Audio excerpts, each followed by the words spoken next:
What's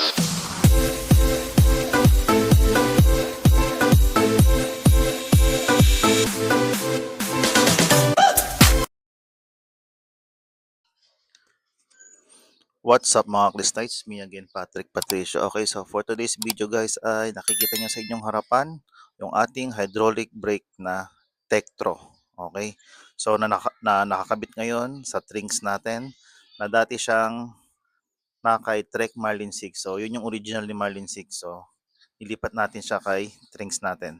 Okay, so kung di nyo pa pala napapanood yung initial review ko dito about sa Tektro, so ilalagay ko yung link dyan sa description box. Tsaka yung paano ko siya nilipat dito kay Trinks. Okay? So, yun lang. So, itong gagawin natin as a performance review for long term na rin kasi halos magto 2 years na rin to eh. So, siguro enough na yun para i-long term review natin siya. Okay? So, kasi hindi naman tayo laspagan mag-bike eh. Papawis lang tayo sa Bermosa. Yun. Kaya, hindi siya talaga bugbog as in. So, every other day lang ang gamit. Minsan, once a week lang. Okay? Kasi mas nagagamit ko nga si Trek. Yan. Alright. So ano nga ba ang update dito kay Tektro natin? Smooth pa ba? Or hindi na? Siyempre boy. Smooth na smooth pa rin. At napakaganda pa rin ang performance niya up to now. Okay? So siyempre depende na rin yan sa riding style natin. Diba? Yan. So napaka-smooth pa rin ito. At sobrang responsive pa rin niya. Yan. So nilagyan ko na pala siya ng cover. No? So dagdag protection na rin. Yan. So, yun. Grabe. Napaka-smooth pa rin ito. Napaka-responsive. Basta alaga lang kayo sa maintenance nito. So, alam na natin kung paano yung maintenance niyan. May ano na tayo niyan. Meron na tayong video dyan kung paano maglinis or ano. Marami namang video dyan. Basta alcohol, degreaser, so konting liha. Yan. So, yun lang. Basta tamang maintenance lang ay tatagal talaga ang preno natin. Okay, so check din sa mineral oil kung nagbabawas or madumi na. So speaking of mineral oil pala, hindi ko pa to napapalitan. Okay? 'Di ba? Napakatagal na kasi nga hindi naman ako last pag mag-bike dito. Tsaka once a week lang kung gamitin itong si Trinks natin. Okay? Kaya masasabi kong maganda pa rin ang performance niya. Depende talaga sa riding style eh. Okay? So, yun nga kung teka, ito pala. Kung napanood niyo pala yung pag-install ko nito kay Trinks, yan nandiyan nga sa description, pwede niyo panoorin pagkatapos nito. Yung pagputol ko dun yung sa kanan, ayun. Yung kasi ito yung left side eh. Yung sa kanan, yun sa kabila. Yan, yung nasa kabila diyan, yan. Yan yung, di ba, right side, yan yung pinutol ko, di ba? Tapos nung nakita natin, iba yung valve niya o yung olive niya. Eh, ang meron lang tayong available is yung BH90 or yung BH59. So makikita nyo rin yan doon sa pag-install natin nung ano natin, kung paano ko siya diniskartehan. Kasi magkaiba talaga yung olive nung Tektro sa Shimano. Okay? So ang ginamit ko doon is yung BH59. Tapos sabi ko nga doon, so obserbahan natin kung nagli-leak ba. So up to now naman, 'di ba? Hindi pa rin siya nagli-leak. So wala talagang problema. So maganda yung pagka-install natin. Hindi siya nagka-problema, hindi siya nagli-leak, hindi nagbabawas yung mineral oil. Meaning, okay yung ginamit natin na bulb o yung olive, yung BH59. So kung nagbabala kayong bumili nito tapos puputulan nyo yung dito, lalo yung nando sa right side, yung sa likuran na preno, kasi naka-internal kay Trek, so need ko siyang putulin para mahugot ko. So kung hindi naman naka-internal, so mas maganda na yun, di ba? Wala na kayong puputulin doon.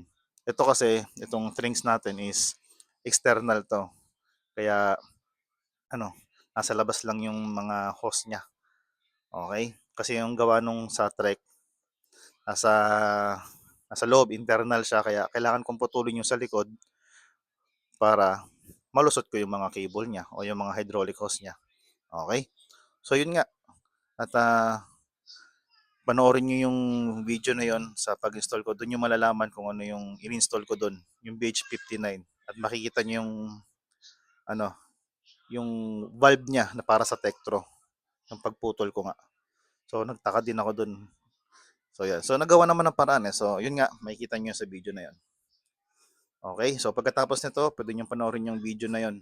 Diyan sa description makikita niyan. Alright? So sa performance tayo, syempre, very good pa din siya. So hindi pa rin ako nagpapalit ng oil, hindi pa rin ako nagpapalit ng rotor, ah, yung brake pad, hindi pa rin ako nagpapalit. O, di ba? Magto 2 years na. Hindi pa rin nagpapalit. Gawa nga ng hindi naman masyadong nagagamit, di ba? Yan. For magto 2 years na is very good pa din siya. Wala namang kaso yun, basta tamang alaga lang talaga sa mga brake set natin para iwas aberya, iwas sira. Check-check natin para ano, kung magka-aberya man, at least maagapan natin, 'di ba? Mahirap naman yung ano, yung bigla ka lang masiraan sa daan. Ayun, malakas yung motor ni Kuya. Sheesh. So anyway, yun nga, balik tayo dito. Napakaganda talaga ng performance nitong Tektro na to. So, kung napanood nyo yung review ko dun sa yung M6100 na Diore kay Trek, so panoorin nyo na lang din, ilalagay ko din yung link dyan. Baka mas mauna kong ma-upload yun kesa dito. Okay? So yun lang at ano ba ang pwede kong i-review dito? Okay naman siya. Nalo-long ride ko din siya at ano pa ba? Comment nyo nga dyan kung ano bang mga experience nyo dito sa Tektro na to. Or kung meron, o nga pala, kung meron kayong Shopee link or Lazada link, so pwede nyo i-comment dyan. Maghahanap din ako kung ano yung pwede kong makita na link para kung sinong gustong bumili ng ganitong brand Tektro, 'di ba? So mare-recommend ko din siya. Kasi galing to kay Trek Marlin eh. Hindi naman basta maglalagay si Trek ng anong mga brand na hydraulic brake. Okay, so magandang brand 'yan. Nilalagay nila yan sa mostly Trek or at Trek tsaka ano ba? Giant. So hindi ko na alam sa ibang brand. Kasi nakikita ko lang din eh. Okay. So mare-recommend 'yan para tong ano eh, yung katumbas niya is parang Shimano 200 tuloy. Yung Shimano MT200. So parang ito yung katumbas niya. So kaya syempre alam mong magtatagal. Yun nga, sabi ko nga tamang alaga lang, depende sa riding style nyo. So nasa sa inyo na 'yan. Okay? Sa pag-aalaga lang 'yan. Pero sa akin, okay na okay siya. Okay? So wala akong masabi. Maganda. Maganda performance niya. Sobrang kapit, sobrang responsive. Okay? So yun lang naman ang long-term review ko dito sa Tektro natin na hydraulic brake. So napakaganda niya. Yun nga, yan, basta kayo nang humusga kung anong ano nyo, masasabi nyo. Lalo na sa mga nakaganyang brand. Okay? So i-share nyo dyan sa comment kung anong na-experience nyo sa Tektro na hydraulic brake set nyo. Okay? So yun lamang mga klista, no? Ito yung ating long-term review natin sa performance niya for going 2 years na siya. Okay? So it's very smooth pa rin. So yan. So yun lang mga klista. Maraming salamat sa panonood nyo. God bless and ride safe. Sheesh! Ayos. Tektro, baka naman, no? Ayos na. Sheesh!